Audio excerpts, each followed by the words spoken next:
1 जनवरी को सभी लोग न्यू ईयर मनाते हैं, लेकिन अगर मैं किसी से पूछ लूं कि हिंदू नववर्ष कब आता है तो इनकी शक्ल ऐसी हो जाएगी जैसे मैंने इनका एटीएम और पिन मांग लिया हो। हम गुलाम तब भी थे और आज भी हैं, कुछ नहीं बदला है। बस इतना सा फर्क है कि पहले हम अपनी मर्जी से गुलाम नहीं बनते थे और आज हम अपनी मर्जी से गुलामी कर रहे हैं। खुद के धर्म का कुछ अता पता भी नहीं है, लेकिन वेस्टर्न ही सबसे बढ़िया है। अबे उसको वेस्टर्न सबसे बढ़िया तब बोलोगे ना जब खुद का पढ़ोगे और फिर कंपेयर करोगे, लेकिन नहीं, अपना महल छोड़ के दूसरे की कुटिया में कूदने का तो बड़ा शौक है।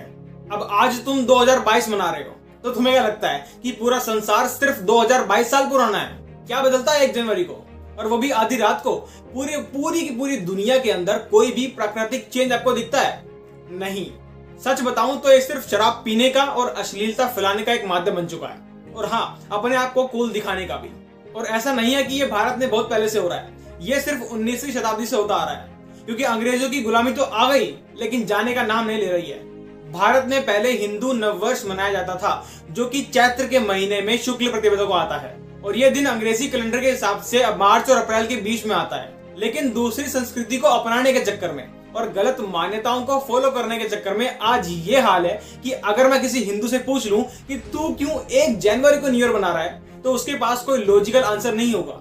ये सनातन धर्म की मान्यताओं पे सवाल खड़ा करते हैं, हमसे लॉजिकल आंसर पूछते हैं। लेकिन अगर मैं इनसे पूछ लूं कि भाई तुम जो 1 जनवरी को अपना न्यू ईयर मना रहे हो उसके पीछे क्या लॉजिक है, तो इनकी आंखें बंद हो जाएंगी। बस अंधों की तरह एक चीज को फॉलो करना है।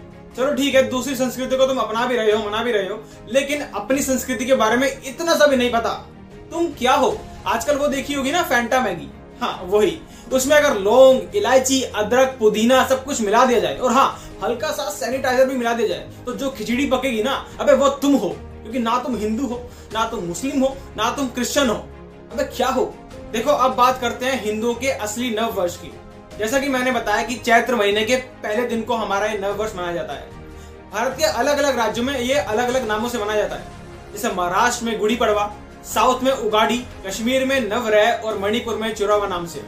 मार्च अप्रैल के महीने में स्प्रिंग का मौसम होता है, यानी कि पेड़ों और पौधों पे नई पत्तियां और नई किलियां इसी समय के लिए लगती हैं।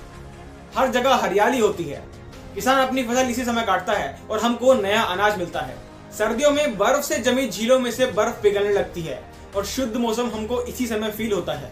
चैत्र के महीने के पहले दिन से नवरात्रि होते हैं और 9वें दिन रामनवमी होती है। लेकिन दुख की बात यह है कि हिंदू दूसरी संस्कृति को सब जानता है, लेकिन अपनी संस्कृति के बारे में इतना सा भी उसको ज्ञात नहीं है। अच्छा, मेरे एक सवाल का जवाब दो। भारत के अंदर ऐसे कितने क्रिश्चियन हैं जो रामनवमी मनाते हैं? लेकिन भारत के अंदर ऐसे कितने % हिंदू हैं जो 1 जनवरी को अपना न्यू ईयर मनाते हैं?